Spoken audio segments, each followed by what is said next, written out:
Yo guys, it's Seth here. Welcome back to a brand new video. Welcome back to the channel. Today, it's the big game. It's the big game for Premier League match day 10. It's Man United versus Chelsea.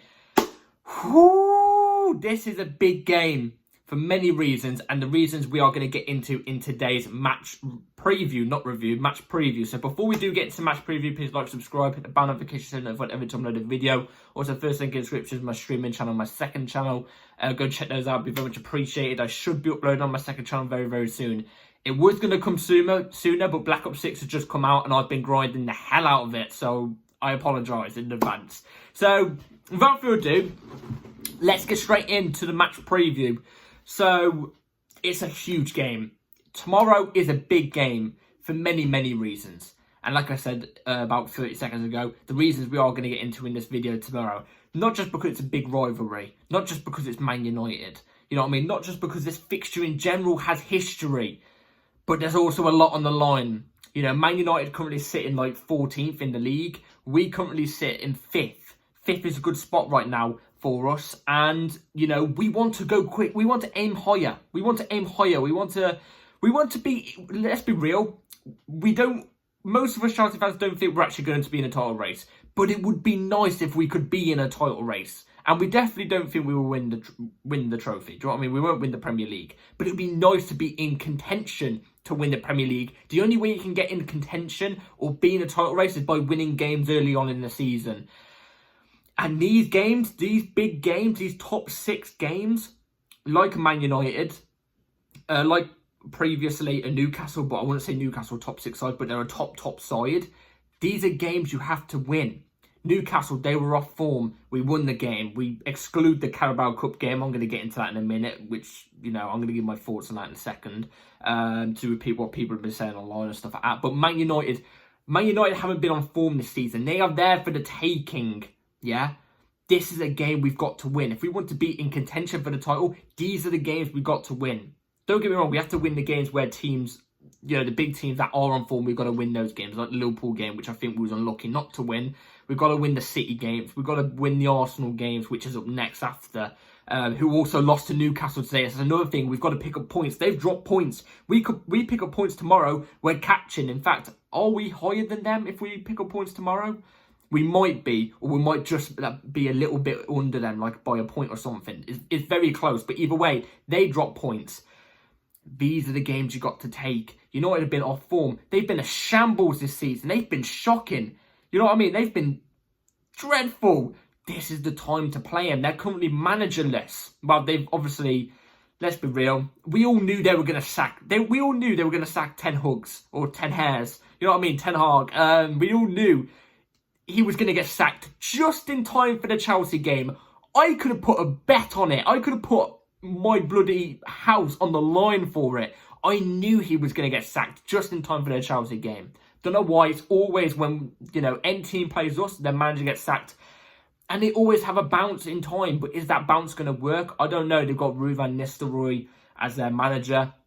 Well, their part-time manager, because they've obviously got Ruben Amorim, who I actually highly rate. I'm actually scared about that. But he's not in there tomorrow. He's not in the dugout tomorrow. It's Ruud van Nistelrooy. Come on. We should take these. It's still their caretaker manager. Ruud van Nistelrooy's not got a big history of manager appointment. Obviously, as a player, he has. As a manager appointment, he hasn't. You could argue so hasn't Maresca, but look at the quality players we've got. Our starting 11 is way better than Man United starting 11. Our squad, way better than Man United squad. Especially if you're counting the season, the form and everything like that. I don't care if they've sacked Ten Hag. If Ten Hag was still in charge, don't get me wrong, I'd be so confident this preview would be a breeze, in my opinion. A breeze. I was actually confident.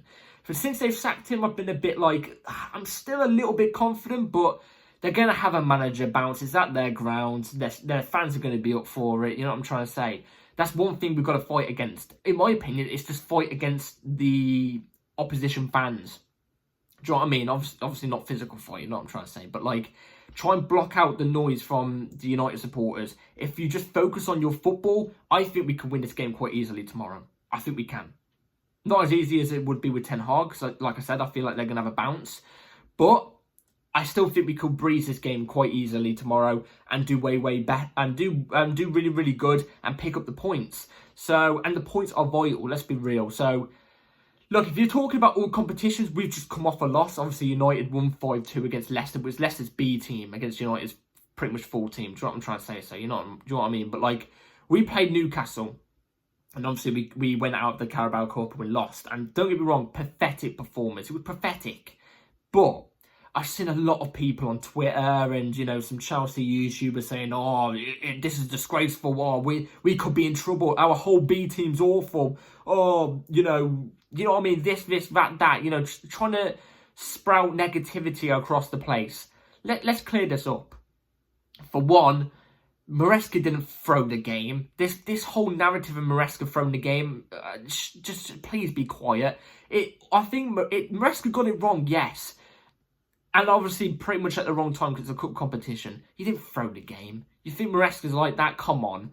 There's no managers and players that are like that. There's not. And this team especially isn't like that, in my opinion. No way. I don't believe it. So that whole thing going around is pathetic. And then the whole thing of, oh, the big Chelsea B team's awful. They're not. When they play as a collective in one team, I can admit they are pretty much 90% of the time since we've seen them, bad to watch. But when you put any of that B team, any three of them out of that B team into the starting 11, whether it's off the bench or whether it's playing in the starting 11, put any three of them in. Let's just use Vega, Mudryk and Felix in. They do good. Why? Because you've got the chemistry of the main team. The main team is players that have majority of the time been playing together for longer. They've known each other for longer. You know what I'm trying to say? The B team, when they played as a collective, has always been worse. This season, it always has been worse. I said it in the preview, I think, for the Newcastle game. I said it depends what B team turns up. If it's the good B team, which we've seen barely much, but if it's the ones that play well, cool. But if it's the one that we've seen 90% of the time, that doesn't make sense, 80% of the time, then it's going to be bad to watch. It's because of lack of chemistry. The chemistry of the main team is way, way better. Do you know what I mean? This whole narrative, the whole B team, Nkunku, Felix, everybody is awful. Come on, man. It's stupid. It's stupid. It's a stupid narrative people are just trying to throw out there to cause worry. And effectively cause interactions, as what you say on Twitter, or views on YouTube. It's BS. You know me, I'm real. I'll keep it a buck. Do you know what I mean? And yes, some of the B team players aren't good enough. Baddy Shield, Dasasi. I'm kind of leaning towards Tosin not being good enough. I've even been kind of leaning towards Enzo Fernandez at the moment. You know, what's going on with him? But not the whole of the B team. Do you know what I mean? It's ridiculous. It's absolutely balmy. And I've seen a lot of people also say Mudryk had a bad game. I don't know what game they were watching. I thought Mudryk actually did quite well in that game.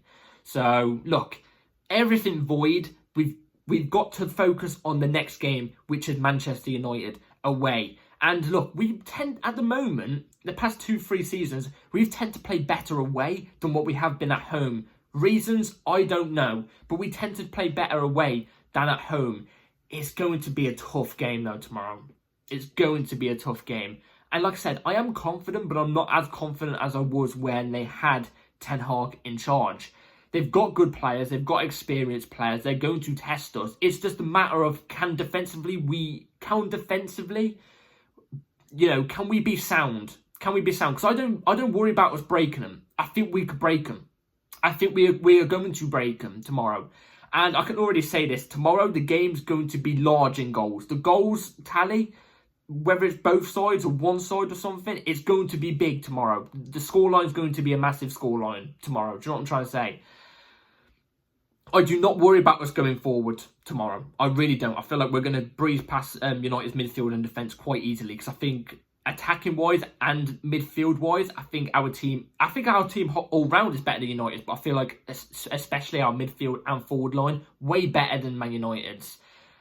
Man United's defence is atrocious, but so is our defence. That's my worry. Are we going to get caught lacking at times? Are we going to get caught lacking at times whether maybe they have a counter-attack and it's only 3 of our defenders back? We know how defensively wobbly we are. We're wobbly defensively. So that's my only worry defensively. Can we hold them out? Because I don't think Man United's forward line is even that good. I don't. And I feel like the quality of our defenders are brilliant, as you're going to see in the starting 11 in a second, the starting 11 I've chosen in a second. We should be able to defensively hold out United easily. But I don't know what it is, but defensively, we are quite poor. It's the organisation of the defence. I don't know what it is, but it's something. I don't think it's anything down to Maresca at fault, but I don't also think it's anything down to the quality of our defenders. I don't know what it is, but that's my worry tomorrow. Defensively, can we stay sound? Because if we can stay sound defensively tomorrow, I honestly don't see no reason why we could get a big scoreline and get a clean sheet and a vital win tomorrow. I don't see a reason why we don't do it. But anyway, that now brings me on to the starting 11 I'll go with for tomorrow. So the starting 11 I will go with for tomorrow. Obviously, I'm going to go through the team and then I'm going to go through the reason why I've chosen the players. So it's going to be right here on the screen. Robert Sanchez in goal, Marc Cucurella left back, Levi Colwill and Wesley Fofana as the two centre backs, Reece James right back, Romeo Lavia and Caicedo in the double pivot, Jadon Sancho off the left, Palmer in the 10, Pedro Neto off the right, and then Jackson as the ST. Now, let me tell you the reason why I've chosen these players.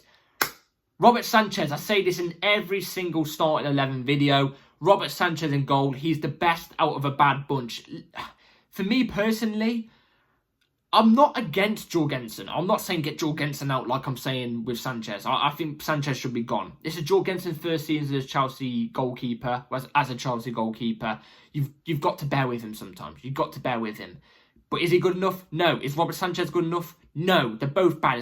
It's like somebody standing in front of you and you're tied up to a chair and he says to get out of this chair, you've got to eat either a sloppy piece of shit or a rock hard piece of shit. Either way, it's shit. You're still putting in your mouth. Do you know what I'm trying to say? That's just my opinion. So Sanchez, best out of a bad bunch. I'd rather choose the rock shit. I'm joking. Well, I don't know which one. I'm not saying any. But Marc Cucurella left back. I would have Cucurella inverting from a left back into midfield, which means then Reece James would be inverted from a right back into right centre back. Like I always say, I don't think Reece James can do the inverting into midfield thing. Definitely not as good as Marc Cucurella. And I feel like defensively, Reece James is way more sound as a right centre back or left centre back, whatever you want to say, than Cucurella is. So Cucurella inverting into midfield is going to add so much aggression tomorrow, in my opinion. I feel like that Man United midfield is not going to like. You think Bruno Fernandes is going to like that? No way. He's going to be crying to the referee each time. Oh, ref, yellow card, yellow card. You know what I'm trying to say? Each time, get out of there. So I feel like Cucurella's aggressiveness in the midfield tomorrow is going to be very, very vital.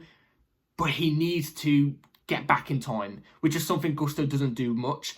If Gusto starts at left back tomorrow, I won't be happy with Maresca. I won't be. But at the same time, if he drops a clinic, then fair enough. But I want an actual left back there, please. Cucurella's the guy I want in. Also, as well, starting Gusto and Reece James at the same time. What about if one of them gets an injury?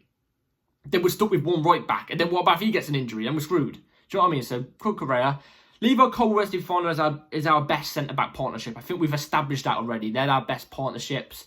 I just hope Wesley Fofana doesn't keep being too overly aggressive. He's sometimes overly aggressive and then we get caught out in transition sometimes when he's being overly aggressive, following obviously whatever opponent striker it is, and he gets dragged out too much and then it leaves a gap in defence for Levi Colwill only to defend against like 3 forwards, and we're screwed. We're outnumbered. Do you know what I mean? So he needs to stop being so aggressive.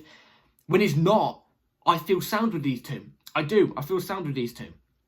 Reece James, obviously a right back, like I've already said. He would be turning into a right centre back. I'm not even worried about Reece James tomorrow. I'm not worried about Reece James. I've got full faith in Reece James. Obviously, everybody does. Ask any Chelsea fan. We love Reece James. And he knows his role. I think he knows his role. He knows not to bomb forward too much unless it's in a shooting position. And if it's in a shooting position, I just want Reece James to hit it. Do you know what I'm trying to say? It's better than Cucurella hitting it or a Gusto hitting it. But I don't want him to get in those positions too much because I feel like him being that right centre-back is quite vital tomorrow. Quite vital because defensively, it's going to sound mad I'm going to say this, but I rely on Reece James more than the other two. I feel like defensively, I feel Reece James is so good. We all know this. Attacking or defensively, he's brilliant. So, yeah, defensively, I feel like that would be our best defence.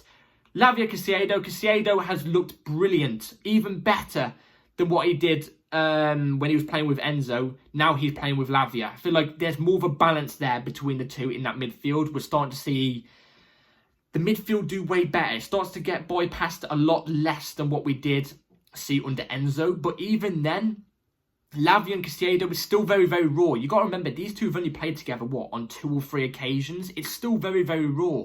It's not even at their best.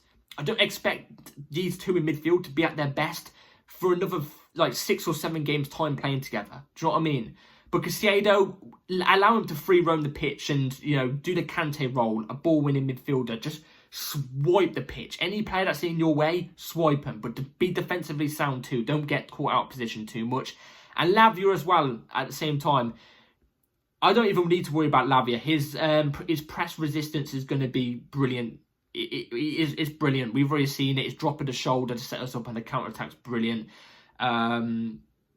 Defensively, he's so sound. He's so mature as a footballer for his age. You know what I mean? He's like 19 or 20, and he's so mature for his age.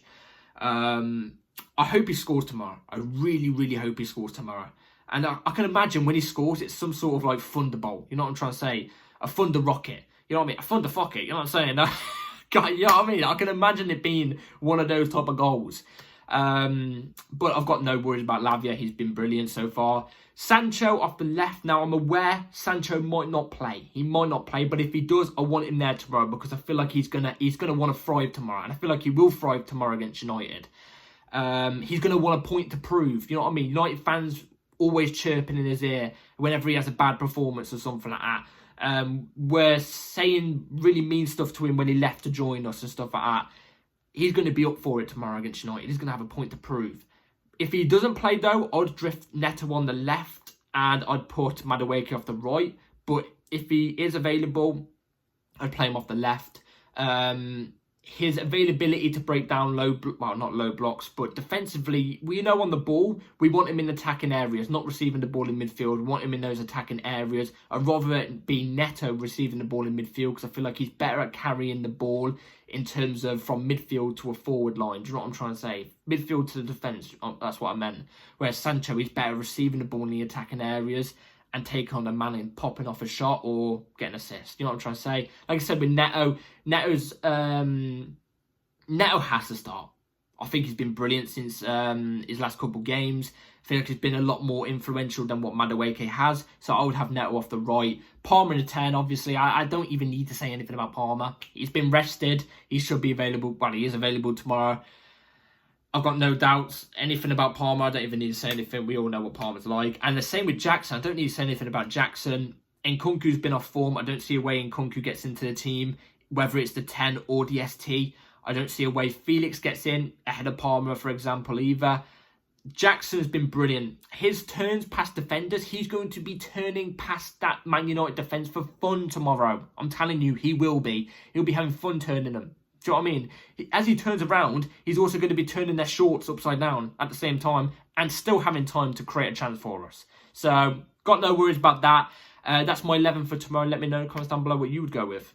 So, score predictions for tomorrow. Manchester United versus Chelsea. Like I said, it's going to be a high-scoring game. And like I said, I'm confident, but I hate going into these type of games being confident. I hate it. And with the fact as well, this is another thing. We haven't beaten United at their ground for 11 years. 11 years. That doesn't mean we haven't put up good performances, because I can remember good performances and stuff like that. But we haven't beaten them at their ground for 11 years. Since Juan Mata was wearing a Chelsea shirt. That's crazy. That is absolutely crazy. But you know what they always say? Those type of stats are always there to be broken. It's only a matter of time. United are off form. Chelsea are on form. We're a way better team. They haven't got a manager. We have. I'm telling you, it's going to be Manchester United 1. I don't see us keeping a clean sheet. But it's going to be Manchester United 1, Chelsea 4. It's going to be a thrashing. I'm telling you. I just feel it in my veins. I feel the blood rushing. I feel the blue blood rushing through my veins right now. I'm so gassed. I feel like we're going to be up for it. I feel like this team is going to be pumped to prove a point, to get redemption. I've lost my words. That the B team suffered against Newcastle in the Carabao Cup. We're going to put in a clinic. This team's going to impress the fans going to the game, and I'm telling you, it's going to impress us all. So let's get this win. Up the chows. I'll see you all tomorrow, an hour after the game. So be ready with the bell notification on. Please like, subscribe, hit the bell notification so you know if I ever time another video, and I'll see you tomorrow. Take care. Come on, Charles. Let's get this. Peace.